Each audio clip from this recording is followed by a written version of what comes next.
Hello, everyone. Welcome to session 4 on pleasure and play in relation to burnout. So today, Julie and I are having a conversation around those two topics of pleasure and play. Julie is going to chat about why pleasure is important in relation to burnout, why it's a key ingredient in moving through the stages of burnout with success or getting yourself out of burnout. And I'll talk a little bit also about the difference between pleasure and play and how we frame those a little differently in relation to embodiment, as well as a little bit of the neuroscience and looking at where you can find pleasure in the everyday. And so stay tuned. Julia. Hello, everyone. Oh, this is a topic that I really love. Why? Why is so important? Like, we talk about it early in the first episode. And today we just try to give you a map with some pinpoint on it, because obviously it's a huge topic. And I think we can spend like days talking about it. But what we want to just point out today is why pleasure is important for burnout and how embodiment, what kind of role play embodiment into it. So, that sensation like when the seasonal model, when we are in the later stage of burnout, many times we are high level stressed, probably emotional exhausted, and our body gets very tense and the sensation that we have to control everything. So we are usually a lot in the future, planning, I have to do this and this and this and this and this and this. And at the same time, we are a lot in the past, ruminating about, why I should, maybe, what if I do that different? So many times we experience disconnection. And when disconnection happens, pleasure can be there. When I coach, many times when I coach women on burnout, happen that they tell me, I don't know what I like. I have no idea about that. This is because pleasure is, we can experience pleasure and access it only in our body, only when we are in the present. And if we are not in the present, because we are stressed, because our nervous system is in a hyper-arousal or hyperarousal, that then Kandis is going to go into that part better, we can't get into pleasure. We can't because, our body is wired to experience pleasure. And pleasure is a natural born right. So everything is there. The problem is how to access it. And the contradiction, or if you want to say the thing is, more we are in difficult time, more we need to access pleasure. But the problem is that many times what happens at the access pleasure when we are in difficult times is super challenging. Well, because also, and this is also my experience, we experience pleasure like, when I will finish all the things that get me like super anxious and reach that goal, I will eventually going to have a holiday. I will eventually have fun. I will eventually have sex with my husband. That obviously have intimate moment. But this is sometimes never happen. Because there will be always some things that get into us and that pleasure. And that moment where we can finally relax, that we can finally let go and say, okay, I can trust it, I can stop and be here without being worried.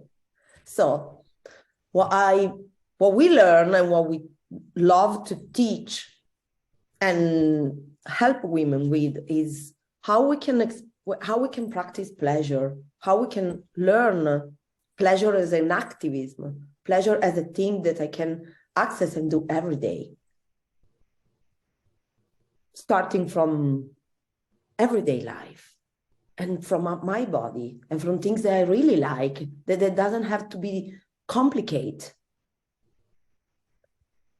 And so this is why reconnect with our body really can give us the access. And it's not saying that and Kandis now is going to explain you better, because obviously the nervous system is triggered. So it's difficult. It might be not difficult, but it can be difficult to access pleasure if you has experienced long time of stress, high level stress and burnout. And I just pass to Kandis that she's going to explain you deeper and more in details what happened in our nervous system. Mm-hmm. Thanks, Giulia. So the nervous system, there's the fight or flight, so fight, flight, freeze, and then there's the rest and digest phase of your nervous system. So those are sort of the two simplified versions of what happens in the body. So part of burnout, there's a lot of physical stressors, there's emotional stressors. So our body tends to stay in fight, flight, freeze. So that's either the hyper arousal, if you're still in that kind of hyped up, amped up state, depending on which phase of burnout you're in, or the depleted state where you're, having a hard time getting out of bed. And so in those states, the nervous system recognizes I'm fighting, I'm freezing, I'm fleeing, whatever I'm doing. So it shuts down the parasympathetic, which is your rest and digest mode. The rest and digest mode is typically where you're going to feel pleasure. That's where a lot of the pleasure response is going to come from. So part of the journey moving out of burnout and into feeling pleasure and feeling like life is fun again is retraining the nervous system response. And so part of that is starting small. So like we think, okay, when my work is done, when this is done, then I'll do this big thing over here. So vacation, I'll treat myself, I'll go to the spa, whatever it is. But part of this is finding the small things. So the day-to-day things that are pleasurable, and it's learning, really, it's retraining and it's learning. So you can teach your body step by step how to experience pleasure and how to experience fun again. Like anything else, it's a process of retraining your system to understand that these things are vital for our well-being. So pleasure in its essence puts you back into that rest and digest. The two go hand in hand. So it's a necessary step to recovery and also to maintain health in general. Yeah. Yes.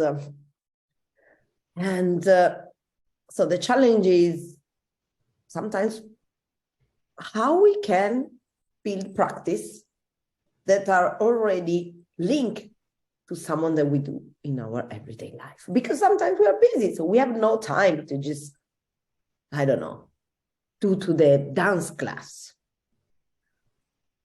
Or, go to the restaurant. All these things that can, if you like it, can bring pleasure. So what can be helpful can be get in touch again with things that we do every day, like eating, maybe having that moment during the day where I stop and I listen to my body and I just do a slightly little things that is maybe look at the window and notice that there are trees outside and color and what brings me that sensation that really nourish me for like 1 minute. And sometimes can be that I just dedicate like 5 minutes to in the morning when I have my breakfast to really enjoy that breakfast in a way that is getting in connection with my senses and experience it from a pleasurable space.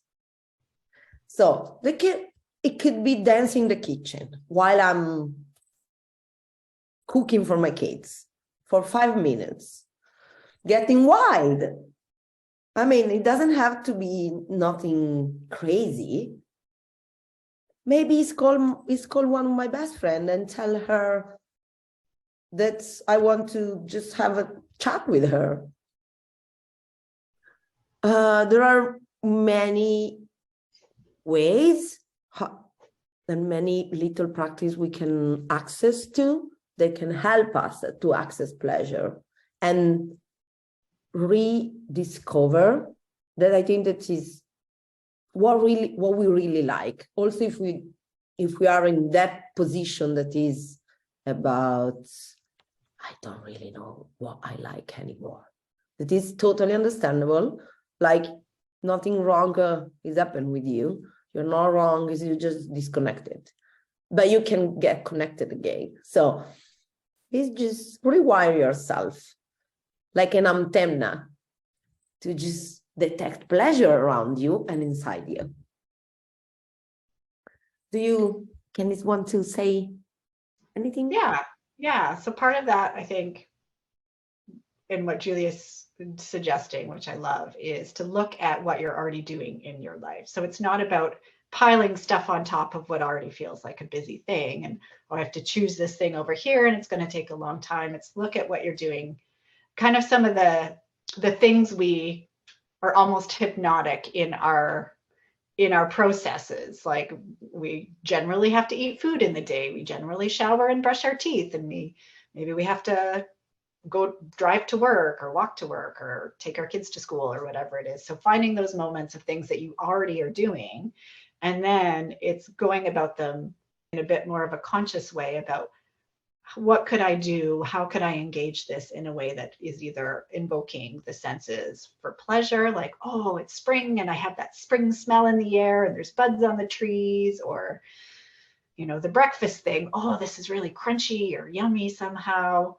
And then there's also what could be fun. So for pleasure, for the way we frame it is typically inviting the senses, engaging all the senses, and fun is the sensation of lightness and what could be a little bit more in relation to somebody else. So sometimes when I'm thinking about how can I zoom out and think about what could be fun or light about this, I'll put my hands in the air and I'll kind of look up and just go like, and really try to feel this like upward light sensation. So looking for those sorts of things. And if, as Giulia said, sometimes we don't know what it is we don't like. If we can reframe that into let's experiment. Do I like coffee or tea? I'm going to have tea one day and coffee one day. Or do I like dark roast or medium roast?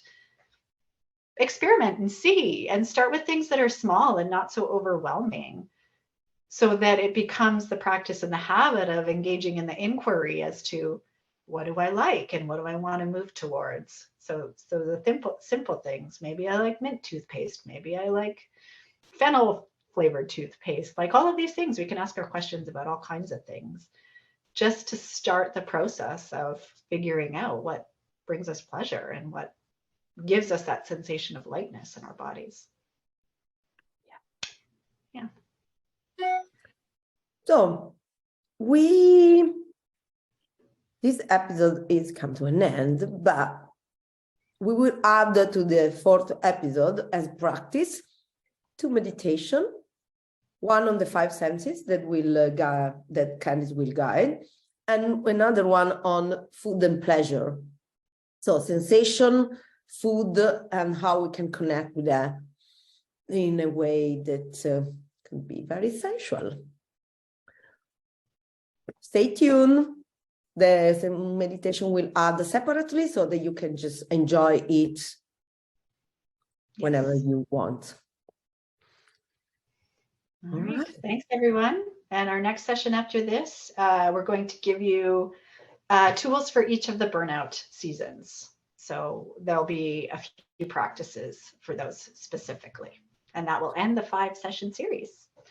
And from there, we're also going to be running a bigger course. So if it interests you, we'll be telling you more about that in our last episode as well. Bye.